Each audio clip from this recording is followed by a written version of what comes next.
નમસ્કાર દર્શક મિત્રો, હું છું આપનો કુંદન પાટીલ। આજે તારીખ 7ના દિવસે 30 મિનિટ જેટલો વાવાઝોડું અને કમોસમી વરસાદ ત્રાટક્યો હતો, પણ આ કમોસમી વરસાદ માત્ર વરસાદ કે વાવાઝોડું સામાન્ય નહોતું।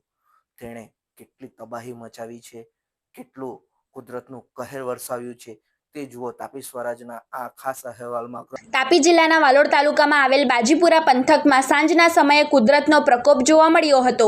અચાનક બદલાયેલા વાતાવરણ વચ્ચે ત્રાટકેલા તોફાની વાવાઝોડા અને કરા સાથેના વરસાદે સમગ્ર પંથકમાં ભારે તબાહી મચાવી છે। માત્ર 30 મિનિટ ચાલેલા ભીષણ વાવાઝોડાએ અનેક લોકોના ઘરના છાપરા ઉડાવી દીધા હતા, જેના કારણે અનેક પરિવારો મુશ્કેલીમાં મુકાયા હતા। આ કુદરતી હોનારત દરમિયાન એક મોટી દુર્ઘટના ઘટતા રહી ગઈ હતી। વ્યારાથી બાજીપુરા તરફ આવતા માર્ગ પર જ્યાં વર્ષો જૂના વિશાળ વૃક્ષોની હારમાળા આવેલ છે, ત્યાં વાવાઝોડાને કારણે એકસાથે અનેક વૃક્ષો ધરાશાયી થયા હતા।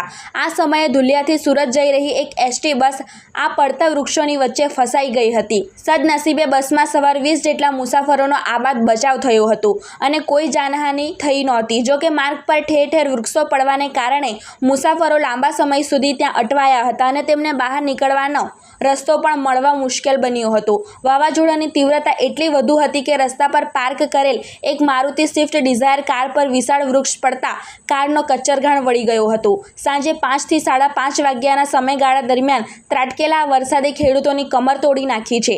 ખેતરોમાં ઉભેલા પાક તેમજ કાપણી કરીને રાખેલા તૈયાર પાકને ભારે નુકસાન થતાં ખેડૂતોમાં ચિંતાની લહેર પ્રસરી ગઈ છે। ઘટનાની જાણ થતાં જ ફાયર વિભાગ, માર્ગ અને મકાન વિભાગ, સ્ટેટના અધિકારીઓ તાત્કાલિક સ્થળ પર દોડી આવ્યા હતા। વાલોડ પોલીસ અને 112 જનરક્ષકની ટીમ પણ ઘટના સ્થળે પહોંચી ગઈ હતી। રસ્તા પર પડેલા વૃક્ષોને હટાવી વાહન વ્યવહાર પૂર્વવત કરવા માટે યુદ્ધના ધોરણે કામગીરી હાથ ધરવામાં આવી હતી।